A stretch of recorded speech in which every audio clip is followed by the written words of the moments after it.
Hello, I'm Afton Rutledge. And I'm Samara Nooner. And this is Bruin TV.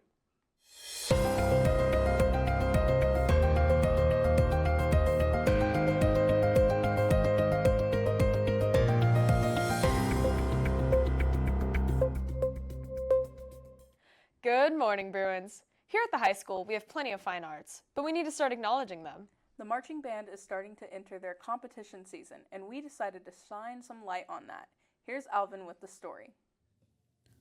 Good day, Bruins. I'm Alvin Grimm, and I have a question. Have you wondered what the process of composing music for a show is like? Or have you ever wondered about what songs our band does for shows and contests? Here's Miss Kane on that topic. I'm Heather Kane, and I am one of the band directors. So this year's show incorporates both classical music and classic rock.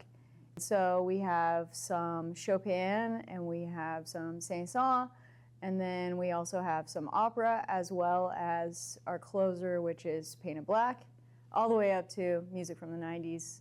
Now those songs sound interesting, but is the band capable of performing to the expectations of previous years?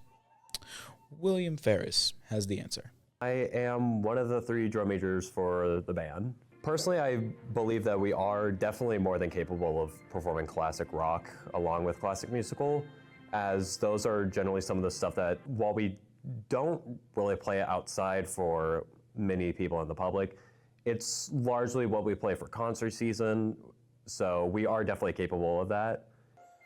Now, why even perform these songs in the first place? Or would crowds even enjoy them? I like to always have a mix of everything that we do, and in everything that we do, I like to, the most interesting music to me is putting a modern spin on the classical music, and that's what I think makes it more fun. Now, we know they can perform the songs, and we know the crowds will love them, but will that be enough to get them a high rating in contest? Here's Hayden Lott with the answer. I am the section leader for the front ensemble, and I play marimba. We've been on the rise for getting better ratings and having more difficult music every year, so yes, we will probably getting best rating we've had in a long time. Now, with all that said, let's wish the band good luck in the contest this year. I'm Alvin Grimm from Bruin TV, and you have a good day. This past weekend, they won Grand Champion at their first competition of the season. Make sure you congratulate them. But speaking of firsts, our new additions to Bruin TV have created a new segment for us. Here's Andrew and Hayden with their brand new Randomness talk show. Wondering what interesting topics they'll discuss today. I'm Andrew Ogden. And I'm Hayden O'Banion. And this is Randomonium, the show where we spin for our topics. but we only have 60 seconds to talk about them. What do we have today? Conspiracy theories. You know, Do you have any off the top of your head? off the top, well, there's the classic ones. You know, us being in a studio, we talked about the moon landing. That's a fun one. Well, we did record that one here at Bartlesville High School. Yeah, in case you guys don't know, we made recorded the that. moon That landing. was us. That was us. And Yeah. not like a crew of people. It was just us. It was just us at this table. At this I don't know table, how yeah. we did it, If but you we're look really closely, You good. can find a table on the moon landing footage. It's just in the back area. You know, they show Neil, great actor, by the way, amazing guy. Actually, you know, I really hated walking in those boots. Did you? They were massive. They were heavy. You got to talk with Neil, though. Sure, you're not the real Buzz Aldrin, but I mean, come on. It's I don't know. Neil. Like, it was cool, He's but it a was cool like, guy. it was staged. It doesn't count. It's our job. We filmed it. Of course it was staged. Well, I know, but like, I feel like the landing on the real moon would be way cooler. Yeah. Do you have a rocket? I don't have a do, rocket. actually. You do? I do. We're Why don't going we film tomorrow. on site? We're going. Friday moon trip. I'm Hayden O'Banion, I'm Andrew Ogden. and this was Randomonium. Wow, that was quite random. Speaking of random, here's a word from our sponsors.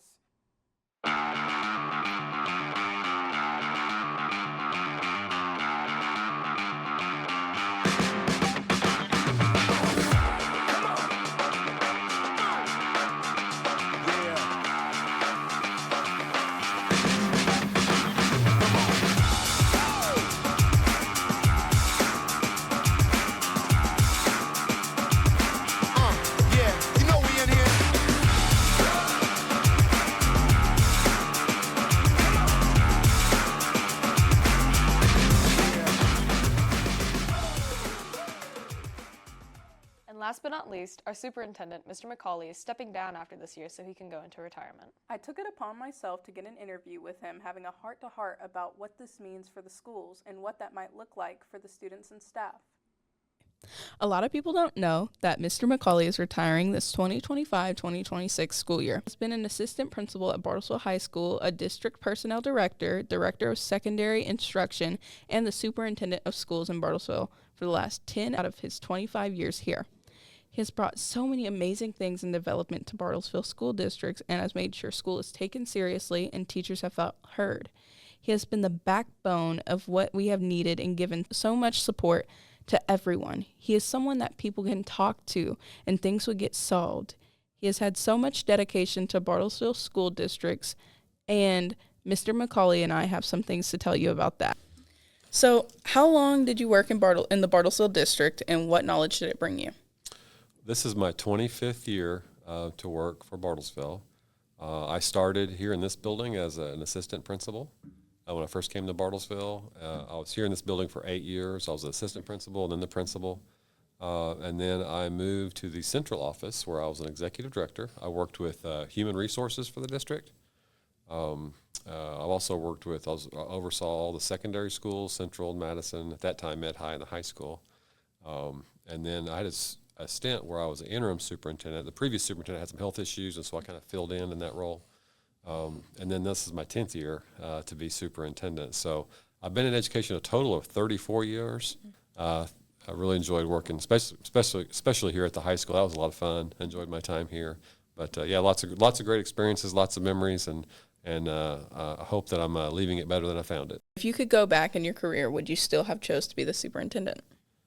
I would. You know, I didn't start my career. When I went to college, my wife and I both, we decided we were going to be teachers. That's what we were going to do. What was your favorite memory from working here? The teacher walkout back in 2018 and our district, and you know, I had to take some leadership roles in that statewide, which helped give the state the biggest investment in schools at that time in state history. And so that was an interesting thing. That was my second year as superintendent. I was kind of thrust into that role, but it resulted in an investment specifically helping our teachers and the pay. What do you plan to do with your retirement? It's a great question. I plan to work. I'm going to do something else. So I feel like I'm young enough and healthy enough that I can. And my wife is going to continue to teach for a little bit longer. So I know if she's working, then I'm going to have to work to do something. So I plan to do something outside of education, do something completely different. And I haven't quite decided what that's going to be, but I'm looking forward to a new challenge. And I'm also really excited for, I think our school district's in a really good place. It's a good time for a new leader to come in as well. As you can see, all of his achievements and major goals will be something we carry with Bartlesville forever. We can't wait to see where else he will go and what impacts he will bring to others there. We appreciate everything you have done for us, Mr. McCauley, and we will miss you dearly. Thank you so much for everything. I'm Samara, and this is Bruin TV. Well, that's all for Bruin TV. Thank you for watching. I'm Afton Rutledge. And I'm Samara Nooner. And this was Bruin TV.